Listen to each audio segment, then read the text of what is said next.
Hello, I'm Tag, And this is Bob. and you're listening to Bob and Tag Talk. Before we start the show, I'd like to point out that the topics discussed on Bob and Tag Talk are Bob and Tag's personal opinions and comments. We don't intend to cause harm or offense, we are simply providing our personal commentary on subjects that we find interesting. Is comedy dying? I think we'll start off with the Oscars incident, which is why we wanted to record this podcast in the first place. So there was an altercation where Chris Rock made a joke about Will Smith's wife Jada Smith about her hair.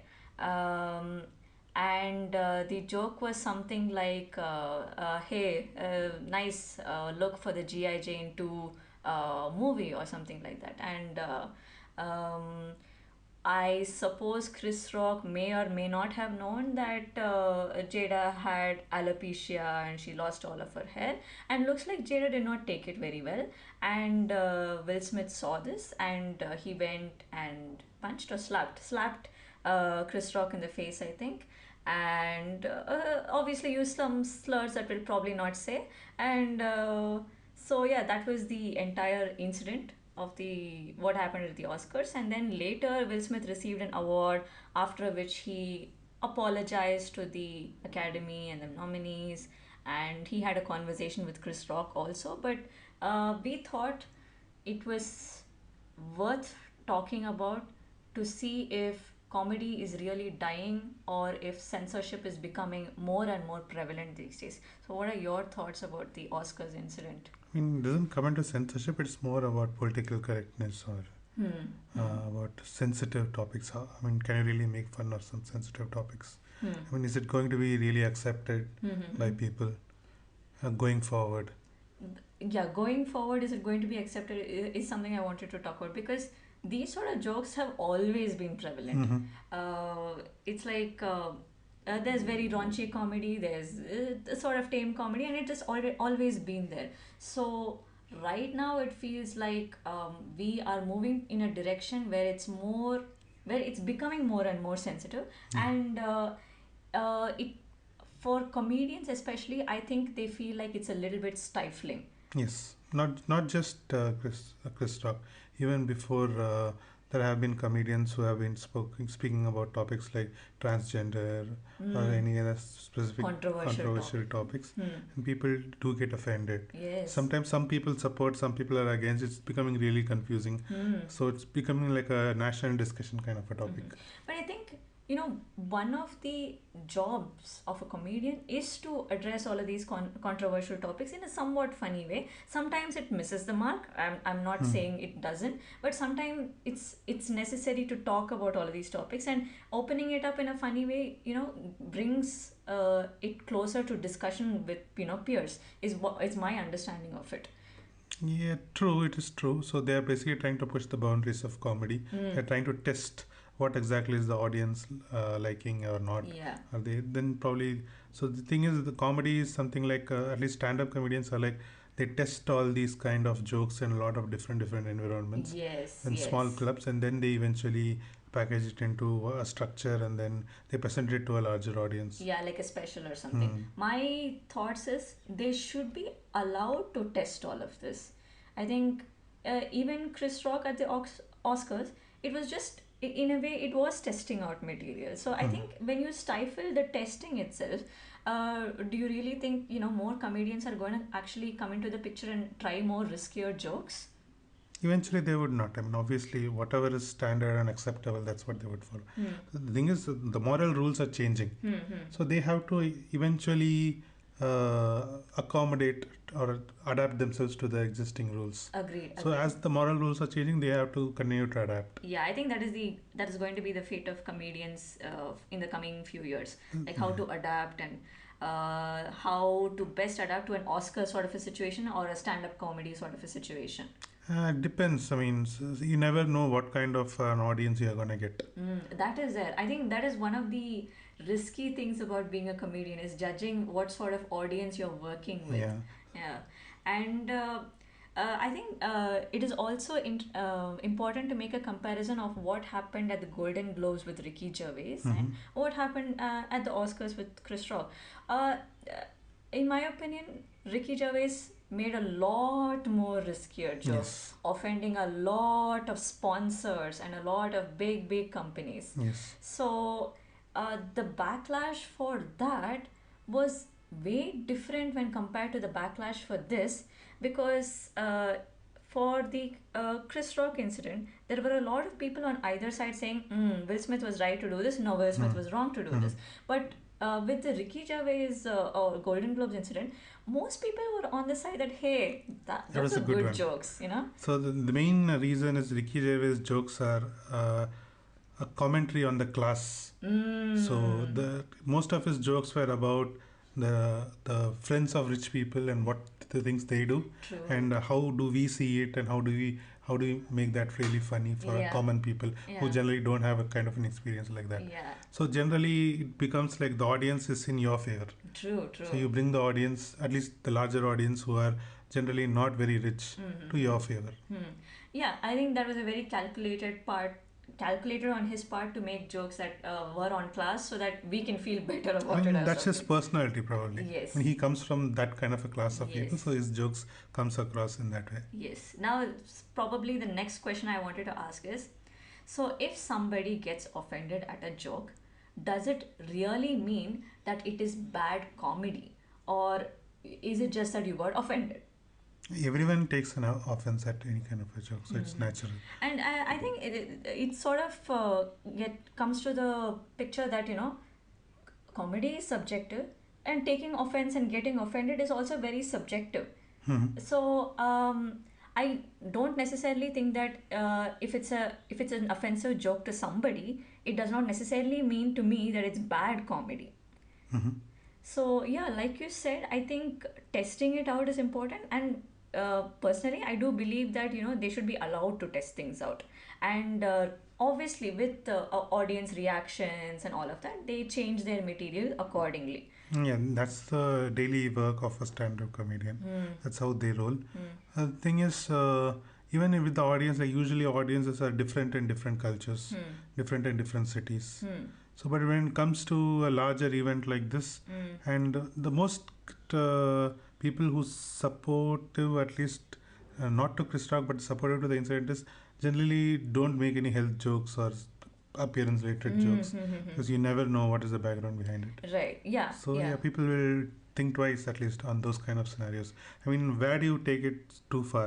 Hmm. So initially, people used to make fun of generally people who had a disability, Hmm. or people used to make fun of, let's say, for example, people with some kind of like Asperger's or Got it. specifics.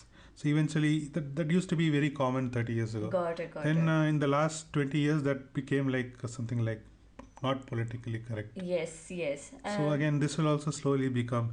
And the thing is, more sensitive things about this is joking about women always Mm. more getting more and more riskier. Yes. Yes. So Yes. yeah, these kind of topics slowly. I mean, that's what society wants Mm. probably, and that's Mm-hmm. what Yeah, it's going eventually in that everyone has to direction. adapt to. Hmm.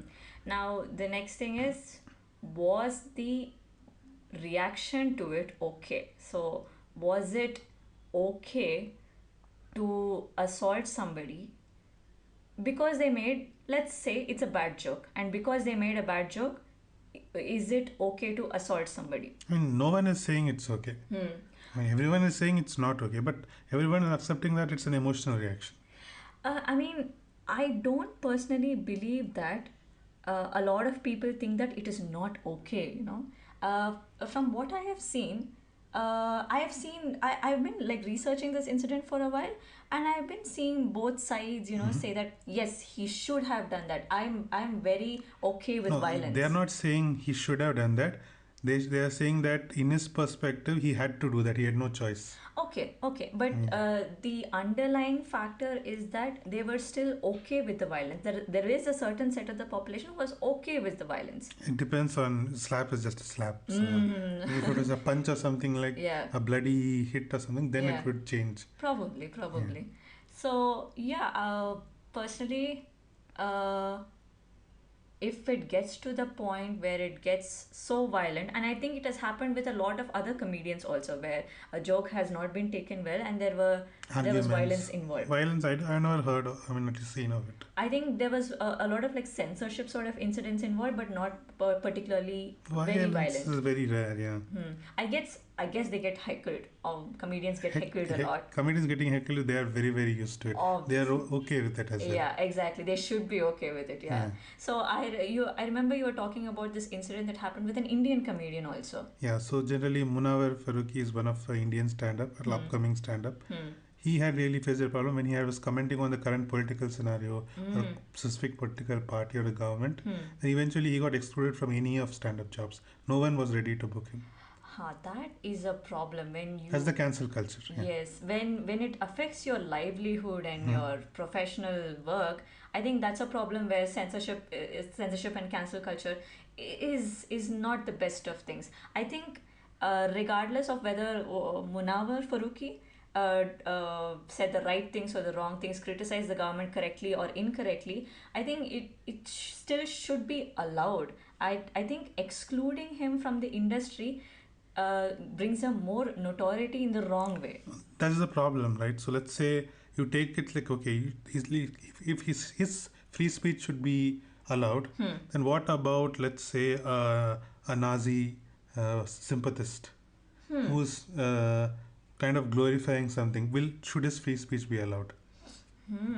That's the that's a question. Because Germany doesn't allow anything like that. True, true. And same way, in America, it's a little bit complicated because of the Yes. free Free speech laws. speech law. But I UK mean, and Germany and Europe generally don't allow any kind of glorification of the Nazi or anything like that. yes, I think it depends on the country. Anyway, India, there's no clause like this, free speech. Free in India. speech is, So I don't think we can probably apply this free speech it's about ideology. morality in society. If society is not willing to accept it, they say that these kind of jokes or something can be dispensed with, not really required for. It's not any useful part of society. If society decides it, that's what it's going to be. Agreed. Yeah, if the majority of people agree with it, so that's what is going to happen. I feel like, I want to end the conversation with this sort of a story.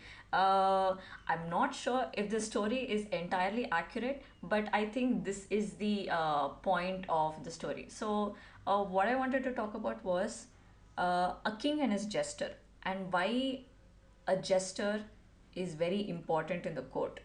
So, when kings were ruling and all of that, the jester would always be there to make fun of the king or his actions more than the king himself. More about his actions. The jester was there to make fun of it, not to make it sound very malicious, but in order to make the king realize that okay, he is not all powerful. He is not above everyone else, that he is there for the people. So that was why the jester was there, in order to make sure that the king is very humble as possible. Yeah. So one way people would see whether the king is becoming a tyrant or not is if he does something to the jester. Let's say he beheads the jester because the jester made a cruel joke or something like that. That would be an indication that the king is becoming more and more tyrannical. So, with that story in mind, I just probably just like to say that obviously comedians are very important, and I think they are facing a little bit of a censorship sort of a situation, but I think they are a necessary facet for society.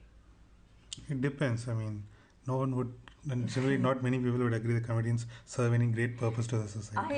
I agree. Yeah, lots of people would not say that, but yeah, I think the king and the jester sort of a situation applies to current society as well. Maybe people It's would kind of a disagree. trend. It's kind of cyclical as in all history. So there will be a time when this will go out of fashion, and again, probably 20 years from later, this will come back to a cycle where okay, maybe okay, it's fine. The times are such that it's fine. We can live with it. Yeah. So yeah, we'll see what happens in the next few years with comedians, and I think that's a good spot to end it there today. Hey, thanks for listening to Bob and Tag Talk. Please consider following us on our Instagram and Facebook pages. We put out weekly summaries of the topics discussed on the podcast. And if you found this episode informative, please like, share, and subscribe.